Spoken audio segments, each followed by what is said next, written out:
Simulan na natin ang balitaan. Narito po ang malalaki at makabuluhang balita ngayong araw. Hataw Balita ngayon.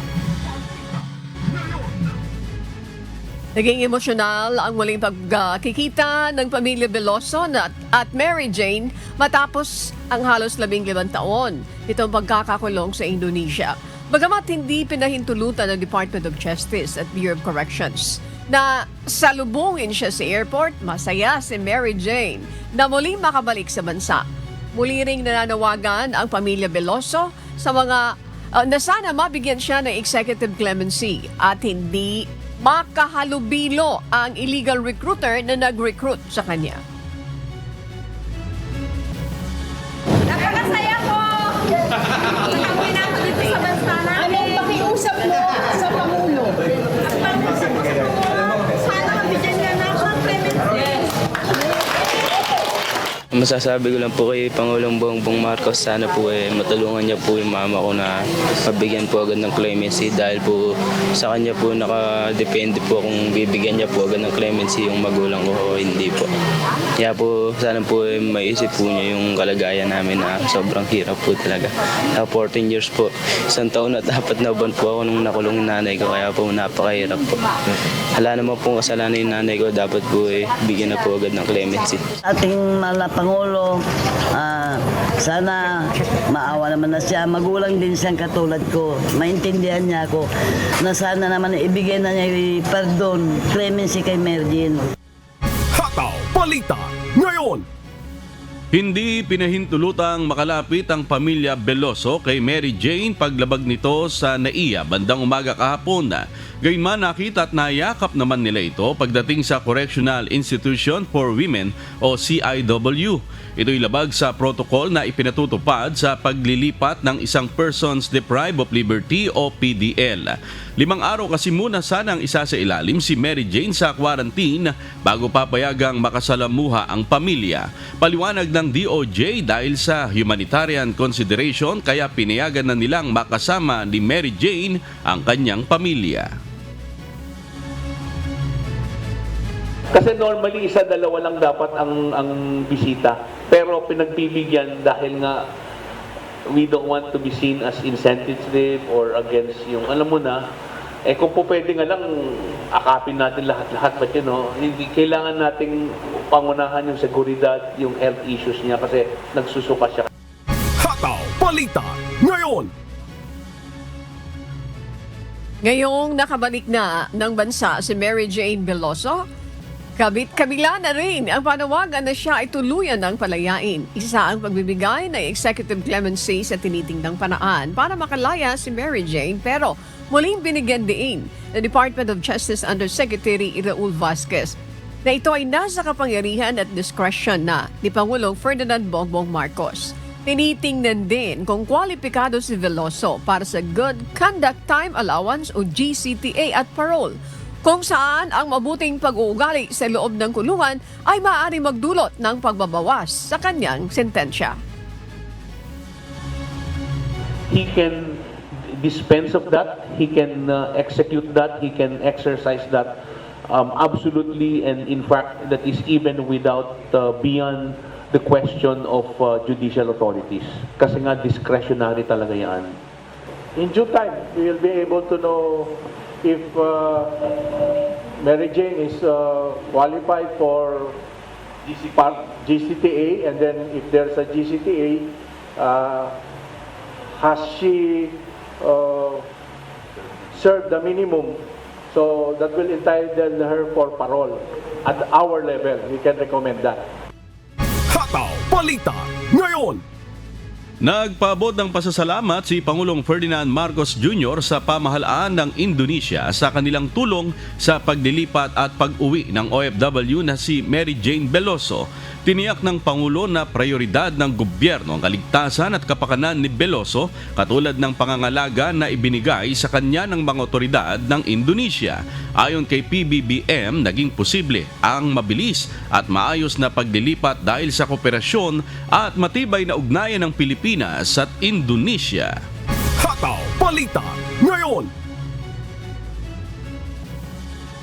Inirekomenda ng House Quadruple Committee o QUADCOM ang pagsampa ng kaso laban kay dating Pangulong Rodrigo Duterte, Senator Ronald Bato de la Rosa, Senator Bongo at iba pang mga personalidad kaugnay ng extrajudicial killings o EJK sa anti-drug war. Kasama rin sa inirekomendang kasuhan ang mga sangkot sa pagpaslang sa 3 Chinese drug lords sa Davao Prison noong 2016, pati na rin ang mga personalidad na may kinalaman sa illegal drug trade at pogos tulad ni Representative Paulo Duterte at dating presidential spokesperson Harry Roque. Inirekomenda rin ang kasong isasampa laban sa mga individual na sangkot sa illegal drug shipment at pogo-related activities. Perpetrators of crimes against humanity under Section 6 of Republic Act 9851 or the Philippine Act on Crimes Against International Humanitarian Law, Genocide and Other Crimes Against Humanity. Former President Rodrigo Roa Duterte, Senator Roland Bato de la Rosa, Senator Christopher Lawrence Bongo, former PNP Chief Oscar David Albayalde, former PNP Chief Debold Sinas, Police Colonel Royina Garma, Police Colonel Edilberto Leonardo and Hermina Muking Espino. Hataw Balita ngayon. Inaasahan na ni Senator Ronald Bato de la Rosa ang rekomendasyon ng House Quadruple Committee na kasuhan siya kasama sina dating Pangulong Rodrigo Duterte, kapwa Senador Christopher Bongo at iba pang personalidad kaugnay ng umano'y extrajudicial killing sa ilalim ng anti-drug war. Sa isang panayam kay Senator Bato de la Rosa, sinabi nito na ang hakbang nakasuhan sila ay bahagi ng planong sirain ang mga Duterte kasama ang mga kaalyado nito lalo na at malapit na ang halalan. Sa inilabas namang pahayag ni Senator Bongo, sinabi nitong handa siyang harapin ang kaso pero dapat ay hayaan ng taong bayan ang humusga kung naging payapa at maayos ba ang pamamahala ng administrasyon ni dating Pangulong Duterte. Sa kabila ng issue, tiniyak ni Senator Go na patuloy siyang maglilingkod sa bansa at magsusulong ng mga hakbang para mapabuti ang buhay ng mga Pilipino. Hataw Balita ngayon. Ipinatawag ni Pangulong Ferdinand Marcos Jr. ang ilang miyembro ng gabinete para sa review ng 2025 proposed budget. Kasama sa pagpupulong sa Executive Secretary Lucas Bersamin, Department of Public Works and Highways to DPWA Secretary Manuel Bonoan, Finance Secretary Ralph Recto, Budget Secretary Amena Pangandaman at National Economic and Development Authority o NEDA Chief Secretary Arsenio Balisacan. Wala pa ibinibigay na timeline ang Malacanang kung kailan matatapos ang pagsusuri sa nasabing budget. Hataw Balita ngayon. Ipinagpaliban ni Pangulong Ferdinand Marcos Jr. ang nakatakdang paglagda sa 2025 General Appropriations Bill sa Biyernes, December 20 upang bigyan ng mas mahabang oras ang pagsusuri ng panukalang budget. Ayon kay Executive Secretary Lucas Bersamin, may ilang probisyon na maaring ibito ng Pangulo para sa kapakanan ng publiko at pagsunod sa mga batas. Sinabi ng mga mambabatas na nauunawaan nila ang hakbang na ito at umaasa silang maaprubahan ang budget bago matapos ang taon upang maiwasan ang reenacted budget.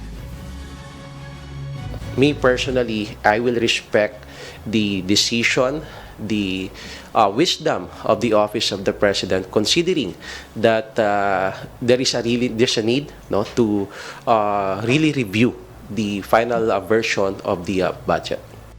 Hataw Balita ngayon.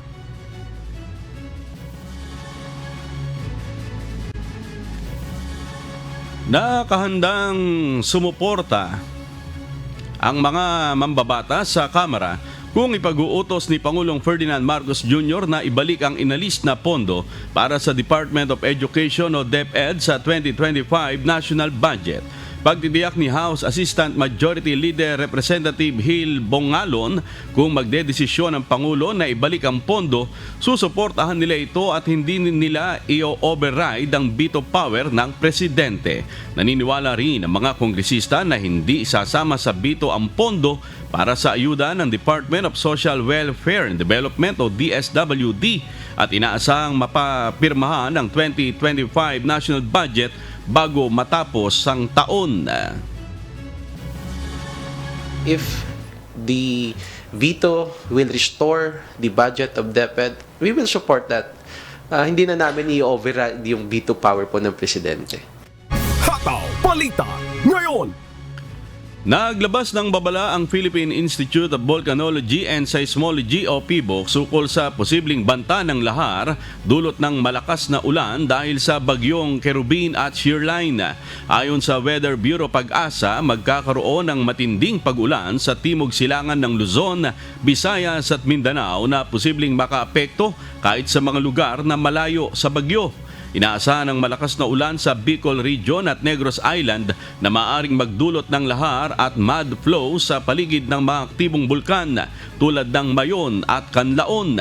Pinapaalalahanan ng mga residente na mag-ingat at manatiling updated sa advisories ng PBOC at Pag-asa. Hataw Balita ngayon. Ipinahayag ni Defense Secretary Gilberto Teodoro Jr. na walang tigil putukang ipatutupad ang pamahalaan laban sa Communist Party of the Philippines, New People's Army, National Democratic Front o CPP, NPA, NDF. Ito'y matapos sabihin ng grupo na hindi ito magdedeklara ng holiday truce. Ayon sa kalihim, ang ceasefire ay makaluma at paraan ng grupo upang manatiling relevant sa kasalukuyang sistema ng politika. Hataw Balita ngayon. Nag-inspeksyon ang Philippine National Police kasama ang lokal na pamahalaan sa Bukawi, Bulacan upang masigurong legal at sumusunod sa batas sa mga nagbebenta ng mga paputok.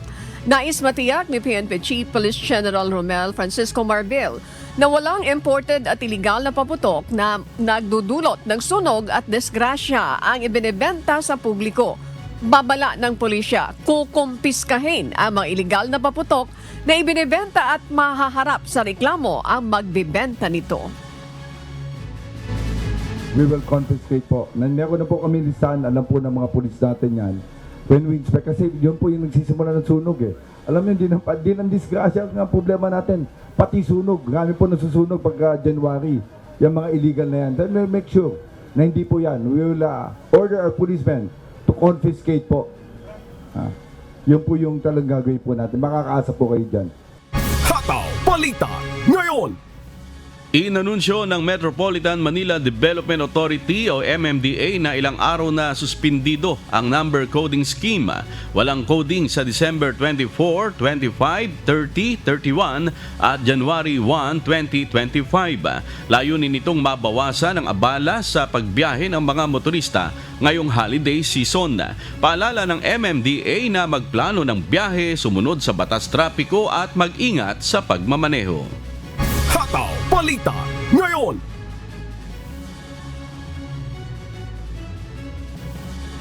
Inaasahan ng Parayaque Integrated Terminal Exchange o PITX ang pagdagsa ng nasa 3 milyong pasahero mula December 2024 hanggang January 6, 2025. Mas mataas ito kumpara sa 2.6 million na mga pasahero noong nakaraang taon dahil sa mas maraming long weekends ngayon. Samantala, sinabi ng Manila International Airport Authority o MIAA na nagsimula na rin ang pagdami ng mga pasaherong dumarating at umaalis sa bansa na umaabot sa halos 40,000 kada araw. Hataw Balita ngayon.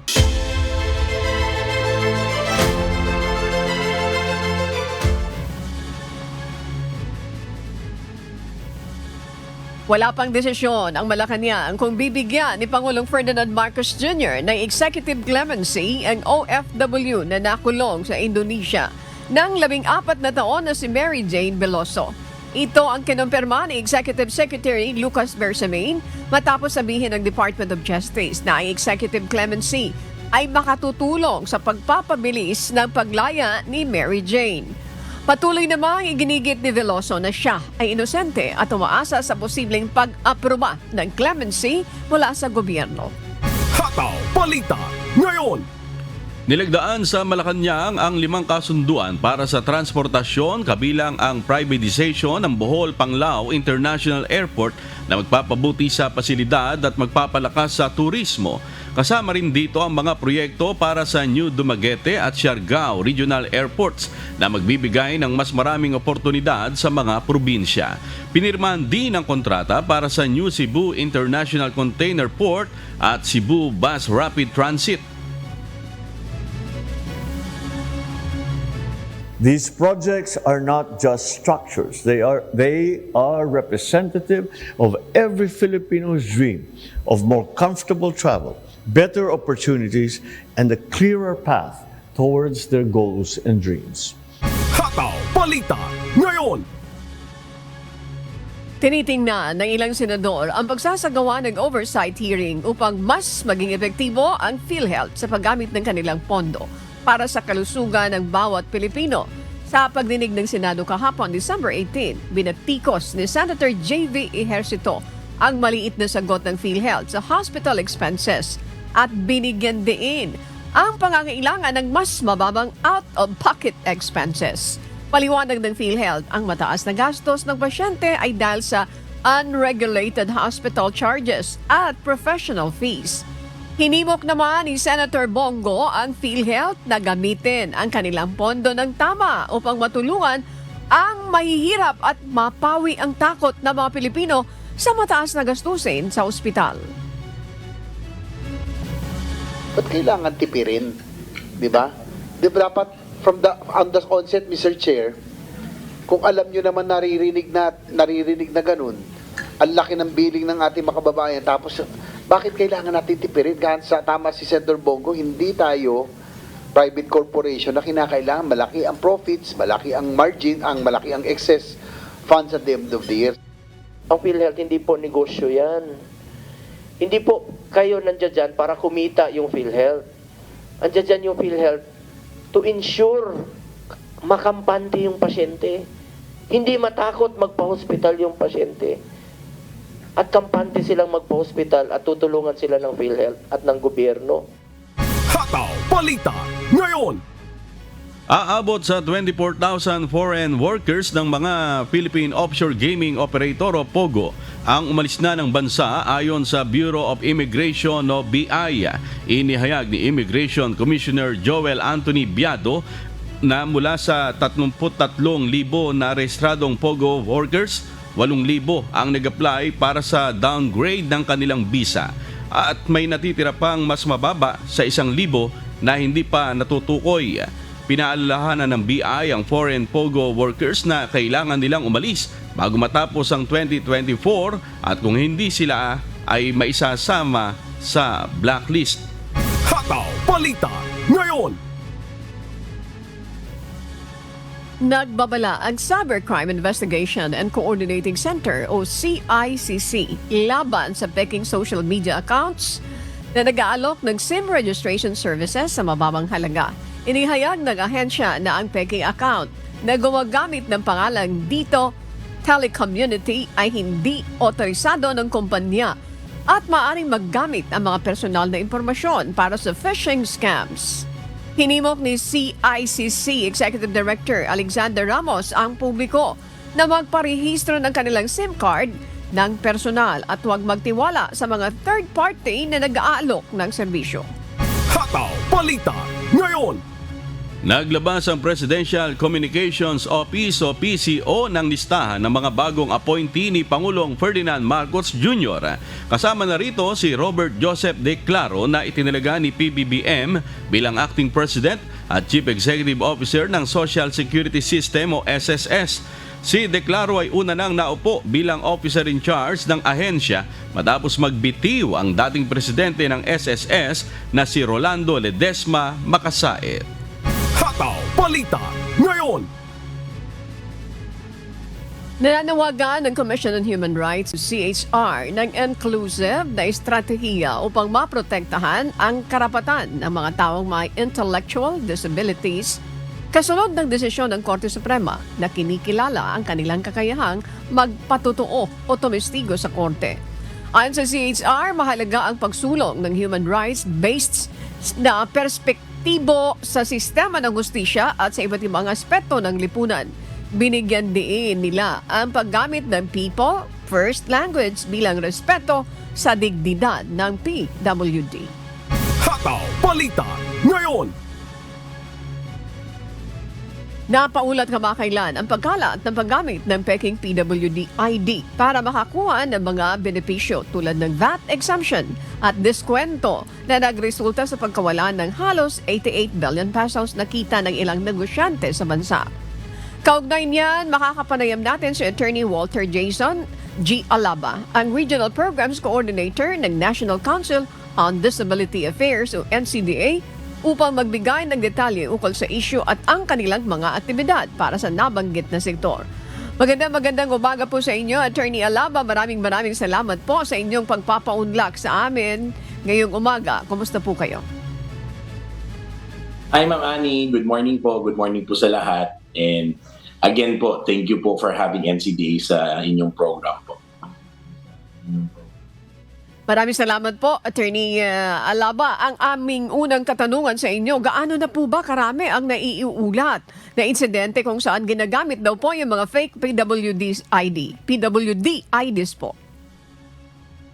Actually po, dati po hindi po pabugso-bugso lang po yung mga complaints natin. But now po, medyo very alarming na kasi halos lahat ng mga PIDA offices natin may napapansin tayo ng mga issues with regard to fake IDs natin. So medyo marami-rami na po because of the benefits po.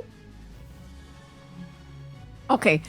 Attorney, ang susunod naming katanungan, paano po tinutugunan ng NCDA ang pagdami ng mga peking PWD IDs sa bansa? Kasi binabanggit na, imagine, 80 billion ang nawawala sa mga negosyante po.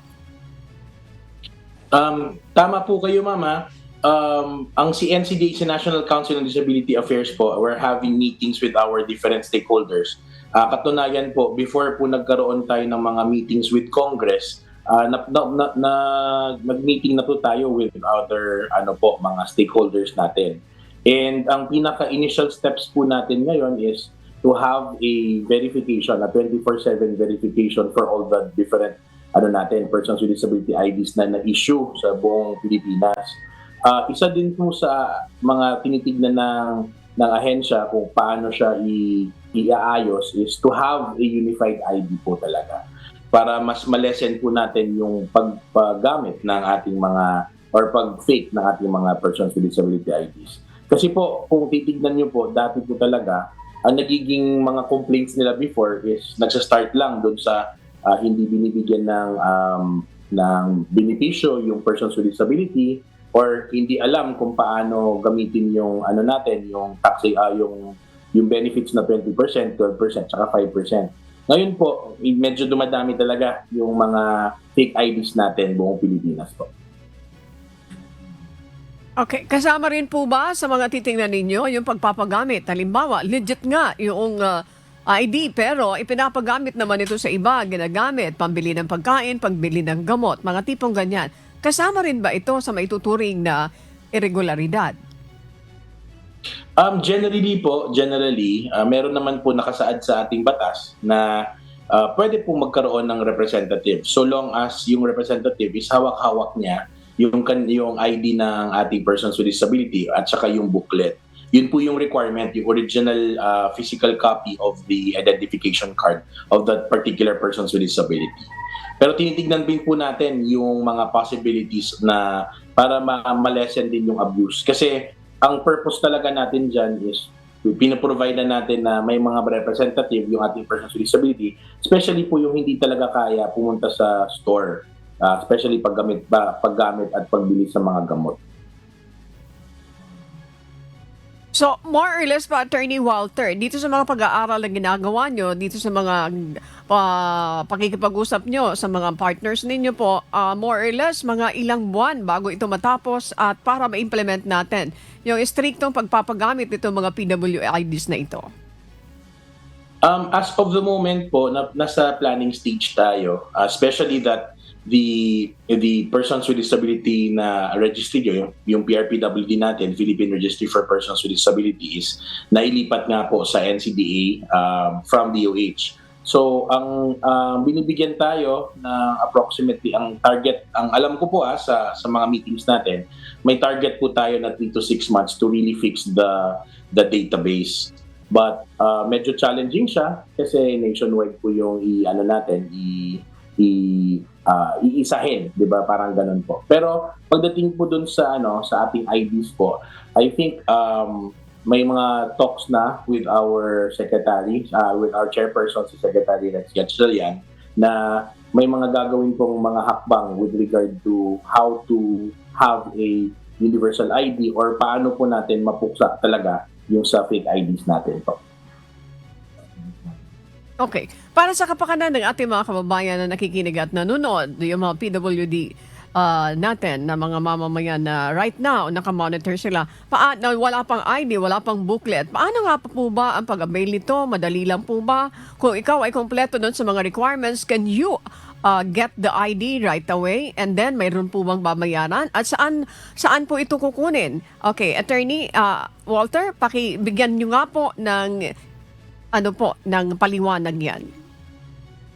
Okay po. So technically po, ang guide po ng ating mga LGUs through our Persons with Disability Affairs Office is through the NCDA Administrative Order Number 1 Series of 2021. Ang requirements lang po talaga nito is magdala sila ng ID, i-fill up nila yung form, and then kung wala silang ID, dalhin po yung ilang birth certificate para po talaga ma-identify sila. And at the same time, dalhin nila yung disability certificate nila. Kasi as of the moment po, di ba, sabi ko po, meron po tayong 10 types of disabilities. And then, dun sa 10 types of disabilities, dapat po ang nag-issue ng ating disability certificate is yung specialist or yung particular doctor with that particular disability po. And then, pag meron na po yung mga requirements po, pag pupunta na po sila dun sa ating mga Persons with Disability Affairs Offices po, madali lang po kasi roughly yung iba talaga 15 minutes nakukuha na po. So within the day po makukuha na yung kanilang ID, and ito po ay libre po. Okay, maraming salamat. At this point, dun sa ating mga kababayan na nakikinig at nanonood, mga PWDs na nakununood at nakatutok dito sa Hataw Balita, ano yung panawagan nyo po muli, Attorney Walter Alaba? Ang pinaka po talaga namin, mantra is laban lang. But with regard po sa ating Persons with Disability IDs po, maging vigilant po tayo, especially doon sa mga stores natin, na pag nakita po natin na glaring po talaga yung pagka-fake, report na po sa ating proper authority, sa ating mga kapulisan. And at the same time, para po sa ating mga persons with disability, be vigilant din po na as much as possible, make sure na hindi po makopya yung ating mga IDs o mawala para hindi po magamit ng iba. And at the same time, please try to verify po sa ating mga Persons with Disability Affairs Offices kung may mga hinala po tayo na may paggagamit ng mga fake IDs. So yun lang po, and good morning po.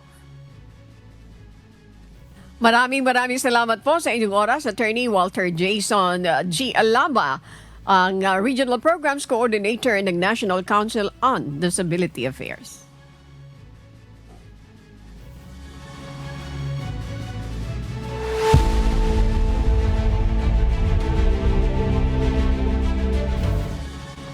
Ipinahayag ng ilang ekonomista na may mataas na posibilidad na makaranas ang Estados Unidos ng stagflation, kung saan titigil ang paglago ng ekonomiya habang patuloy ang pagtaas ng presyo ng mga bilihin, lalo na matapos ang plano ni President-elect Donald Trump na magpataw ng mga taripa sa mga import mula sa iba't ibang bansa. Ito ang humahataw na balita ni James Bontuyan. Hataw Balita ngayon. Nagbabala si Jamie Dimon, CEO ng JP Morgan Chase, na ang mga hakbang na fiscal at monetary stimulus ng nakaraang taon sa United States ay maaaring magdulot ng stagflation. Nakatulad noong dekada 70 kung kailan humina ang pag-unlad ng ekonomiya habang tumataas ang inflation. Bagaman hindi sumang-ayon ang iba, kabilang si Federal Reserve Chair Jerome Powell, bumalik ang panganib ng stagflation matapos manalo si President-elect Donald Trump na magpapataw ng taripa sa iba't ibang bansa. Plano ni Trump na magparaw ng 25% na taripa sa Mexico at Canada at dagdag na 10% sa China na inaasahang magdudulot ng pagtaas ng presyo at magbagsak ng ekonomiya. Sa kasalukuyan, malayo pa ang stagflation sa Amerika ayon kay Powell, kung saan mababa ang unemployment rate at kontrolado ang inflation. Subalit nagbabala si Michael Ferroli, ekonomista ng JP Morgan, na mga mabilisan o walang plano na pagpataw ng taripa ay maaaring magpahinto ng pag-unlad at magdulot ng retaliation o pagganti mula sa ibang bansa.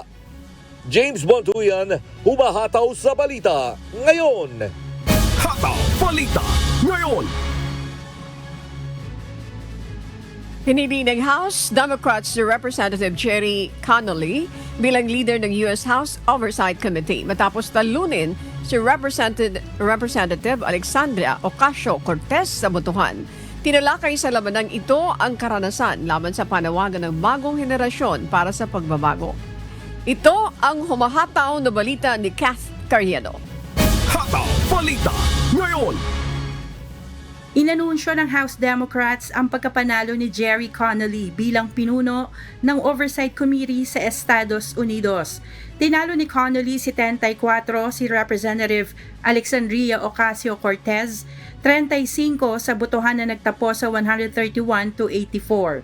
Binanggit ni Connolly ang kanyang 16 na taong karanasan sa komite bilang pangunahing dahilan ng kanyang tagumpay. Nanawagan si Ocasio-Cortez para sa generational change ngunit hindi ito nanaig. Naging malaking usapin naman ang kalusugan ni Connolly na nakaranas ng cancer. Ipinagtanggol ni Connolly ang kanyang kakayahan sa gitna ng alalahanin at nangako siyang magbibitiw kung hindi na niya kakayanin ang tungkulin.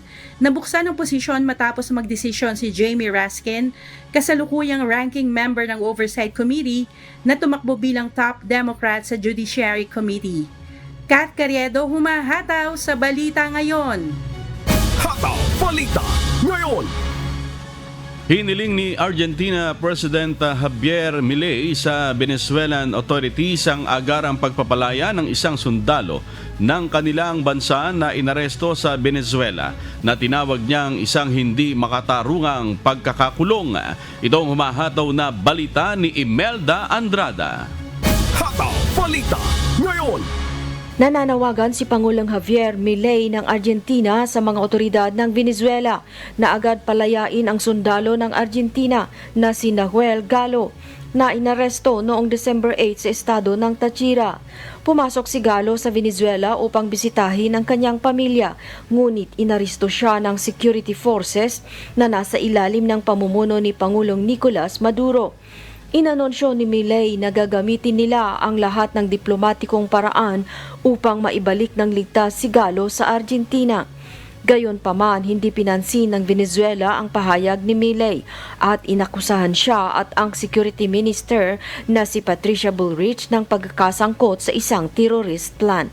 Ang insidenteng ito ay isa sa mga nagpatindi ng tensyon sa pagitan ng dalawang bansa na lalo pang uminit mula ng tanggihan ng gobyerno ni Milei ang resulta ng halalan sa Venezuela noong Hulyo.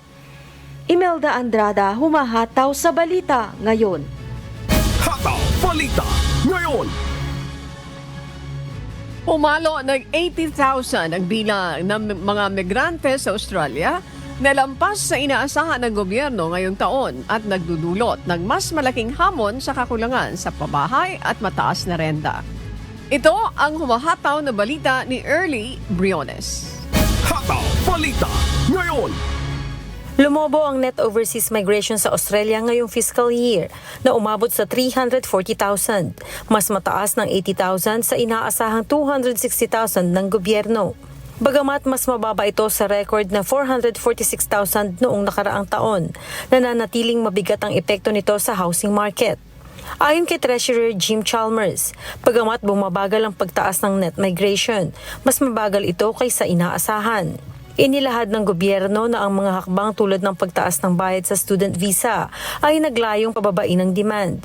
Ngunit hindi pa rin ito nasolusyonan ng problema. Nanawagan naman ang oposisyon na bawasan ang permanent migration intake mula 185,000 tungo sa 140,000 sa loob ng 2 taon. Ayon kay Shadow Treasurer Angus Taylor, bigo ang gobyerno na sabayan ng mabilis na paglaki ng populasyon sa pamamagitan ng sapat na infrastruktura at pabahay na nagdudulot ng karagdagang pasanin sa mga Australiano. Early Briones, humahataw sa balita ngayon.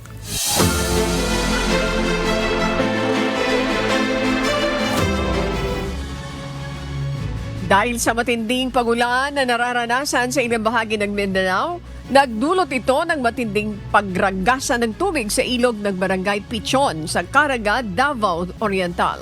Sa videong ito, nakuha ni Ginang Gemaline Matukol, Tanding, makikita ang dahan-dahang pagtawid ng ilang mga guro at estudyante sa isang tulay ng kawayan habang rumaragasa ang tubig sa ilog. Pero di nagtagal, nagiba ang tulay ng kawayan, ang ilan humampas pa sa malalaking bato. Habang ang batang estudyante inanod ng rumaragas ang tubig hanggang sa makarating sa mababaw na bahagi ng ilog. Nakaligtas ang mga guro at estudyante, ayon sa Weather Bureau.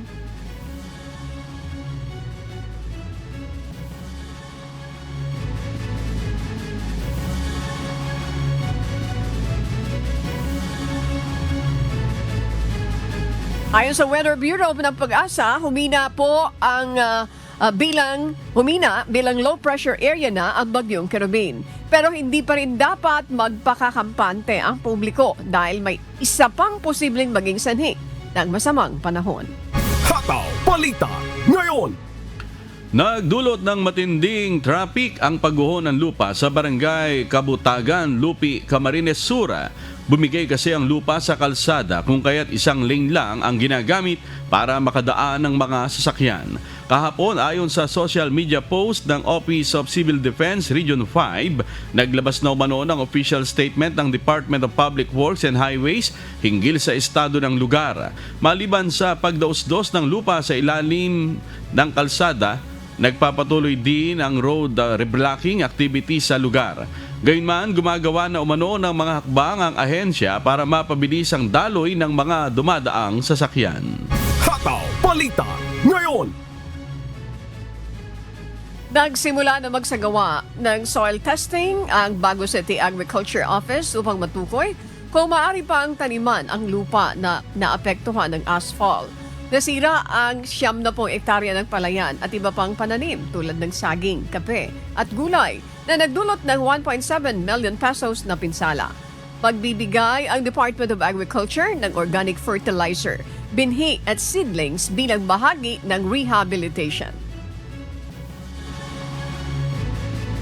Makandak kita soil testing para at least mabalaan tagid kung ano sang duta bala status siya, anong kailangan nanon yung fertilizer para at least tagid mabalaan tagid kung anong pwede ta ma-intervene sa mga farmers naton.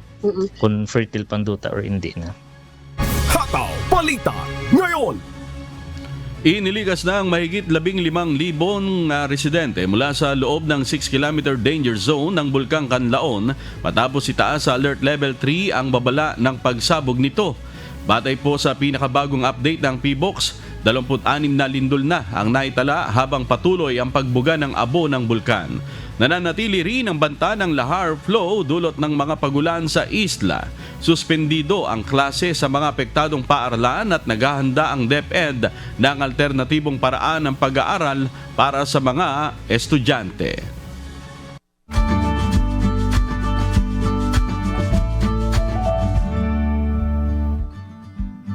Alamin na natin ang magiging lagay ng panahon sa iba't ibang bahaging ng bansa ngayong araw ng Huwebes. Panoorin po natin ang update mula sa Philippine Weather Bureau, Pag-asa. Happy Thursday po sa ating lahat. Ako si Benison Estareja. Patuloy pa rin po ang epekto ng northeast monsoon or amihan sa malaking bahagi ng Luzon at shearline naman po sa silangang parte po ng Southern Luzon and Visayas. Itong shearline ang linya kung saan nagtatagpo ang malamig na amihan at mainit na hangin galing sa silangan, asahan pa rin ang mga pag-ulan doon. Samantala dito sa bahaging Visayas and Mindanao, patuloy nating minomonitor ang low pressure area sa may silangan ng Caraga Region. As of 3 in the morning ay nasa 245 kilometers silangan ng Surigao del Norte. Dahil kapansin-pansin na gumaganda yung circulation nito at nananatili pa rin sa mainit na karagatan, mataas muli ang tsansa na itong low pressure area ay maging isang mahinang bagyo or tropical depression within the next 24 hours at papangalanan muli po na bagyong Kerubin kung sakasakali. And the moment na maging bagyo ito, mataas ang chance na magtataas muli tayo ng mga tropical cyclone wind signals o babala po sa hangin sa malaking bahagi ng Eastern Visayas and Caraga region, pero magpapatuloy pa rin yung babala sa malalakas na ulan sa malaking bahagi ng Southern Luzon, Visayas and Mindanao sa mga susunod na araw. Dahil sa malakas pa rin na pag-ihip ng northeast monsoon, meron pa rin tayong gale warning na hanggang 5 metro po dito sa may extreme northern Luzon, kabilang ng baybayin ng Batanes, northern coast of Cagayan, kabilang ng Babuyan Islands at baybayin ng Ilocos Norte. For the rest of the day, possible pa rin ang maalon na karagatan sa malaking baybayin po ng Northern Luzon. May tsansa po na pagbawalan ng mga maliliit na sasakyang pandagat, lalo na yung ating mga kababayan na nangingisda doon. At hanggang early next week, please take note po na magiging maalon din sa malaking baybayin pa ng West Philippine Sea at dito rin po sa may silangang baybayin ng Luzon at ng Visayas. So possible na magtaas din tayo ng mga gale warnings doon at please take note no, lalo na sa mga tatawid po sa kanya-kanya mga probinsya sa mga isla, posible magkaroon ng mga sea travel suspensions. Ang sunrise natin ay 6:15 in the morning at ang sunset ay 5:31 ng hapon. Yan muna ang latest mula dito sa Weather Forecasting Center ng Pag-asa. Ako muli si Benison Estareja. Mag-ingat po tayo.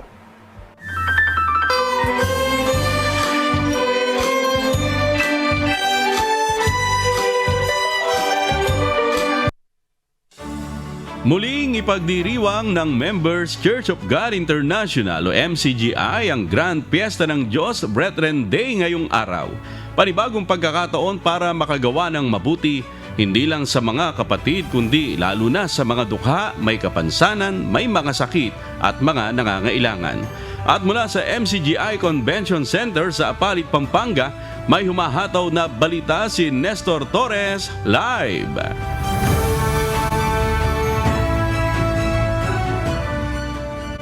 Magandang umaga, Nestor, at happy Fiesta ng Diyos. Kamusta na ang sitwasyon na ngayon dyan at ano-anong mga public service ba ang aabangan natin ngayong araw, Nestor? Happy Fiesta ng Diyos sa lahat ng mga kapatid sa MCGI siyempre at napakasaya natin ngayong araw dahil napakadaming pagkakataon para makagawa tayo ng mabuti ang MCGI sa ating mga kababayan na talagang maraming mga inihanda din ng mga pagkain at iba't ibang mga public services kabilang na nga itong medical mission, dental mission para magpakita ng pag-ibig at makapagpadama na pag-ibig sa ating mga kapwa, lalo na yung mga kababayan nating mga mahihirap at mga may kapansanan. Isang araw na puno ng pag-ibig at paggawa ng mabuti ang hatid ng mga kapatid sa araw ng Fiesta ng Diyos, hindi lamang dito sa MCGI Convention Center sa Apalit, Pampanga, kundi maging sa iba't ibang panig ng mundo mula Luzon, Visayas at Mindanao. Maaga pa lang ay nagtungo na ang mga kapatid dito para maganda ng kanilang mga dapat gawin at mga kakailanganin ng ating mga kapatid at mga kapwa-tao. Sa loob ng MCGI Chapel ay naabutan namin ang mga kapatid na nagpe-prepare ng gamot, bukod pa ang medical, dental at optical. Makikita rin ang iba't ibang public service na maaaring ma-avail ng ating mga kababayan kaya ng SSS, PhilSys, PhilHealth, Pag-ibig at bukod pa itong MCGI classified ads. 3 pungbut naman ang ipinatayo dito sa area mula sa iba't ibang probinsya ng kabilang na itong Pampanga, Bulacan, Bataan, Zambales, North 2 Division, Central Division, West District, Metro Manila. Kasama na itong ding MCGI Philippine Loop at bawat isang dibisyon ay may kani-kanilang mga inihandang mga pagkain at mga delicacies. Meron ding mga water booth at food booth na libreng pagkain sa lahat ng mga kababayan nating magtutungo dito at nagaling sa iba't ibang mga probinsya. Bukod pa dito ay meron ding mga pre-store, mga groceries na ibibigay na doon sa mga kababayan natin at maging sa mga may sakit at may mga kapansanan. At samantala, pangunahing makikinabang sa araw ng Fiesta ng Diyos ay yung mga inanyayahan ng mga kapatid sa MCGI na mga may sakit at mga may kapansanan kagaya ng mga bulag, pipi at mga iba pa nating mga kababayan na talagang mga nangangailangan. At sa oras na ito, Amigo Sherwin, ay dito tayo sa booth ng Bulacan. Yan. makikita natin dito, itong sa kanila, yung kanilang mga inihanda, dahil ako'y taga Bulacan, ito yung kanilang inihanda. Ito yung mga kakanin. Nasaan na yung mga kanin? Ayan, meron silang kakanin. Kakanin ng Bulacan. Bukod dito ay yung chicharon ng Bulacan na malutong. Ayan. At ito, meron din silang lechong baboy. Ayan. At hindi lang po naman sa Bulacan, maging dito sa iba't ibang malawak kasi po ito, amigo Sherwin.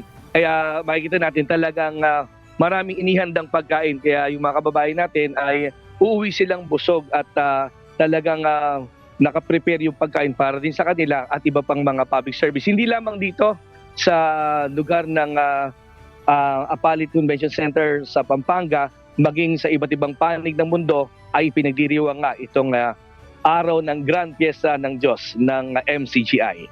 At yan muna ting latest live mula dito sa Pampanga. Balik sa iyo, amigo Sherwin. Alright, nakaka-excite naman dyan na Nestor. Maraming salamat, Nestor Torres, nag-uulat ng live mula po sa Palit, Pampanga. Hataw Balita ngayon. Ang UNTV Radio Mobile Booth ay hindi lamang po maghahatid ng mga bago at mainit na balita dahil sa mga darating na araw, kasama na rito ang pagbibigay ng libreng serbisyo sa mamayan. Iikot po ang UNTV Radio sa iba't ibang lugar sa bansa upang abutin ang mga nangangailangan. Kaya mga kasangbahay, abangan niyo po ang pag-arangkada ng UNTV Radio Mobile Booth. Paghahatid, hindi lamang ng mahalagang impormasyon, kundi sisikapin din na ang bawat suliranin ay mabibigyang solusyon. At sa aming ibabahaging mga salita ng Diyos na ating sandigan, mula sa Juan Kapitulo 12, talatang 46. Ako'y naparito na isang ilaw sa sanglibutan, upang ang sino mang sumampalataya sa akin ay huwag manatili sa kadiliman.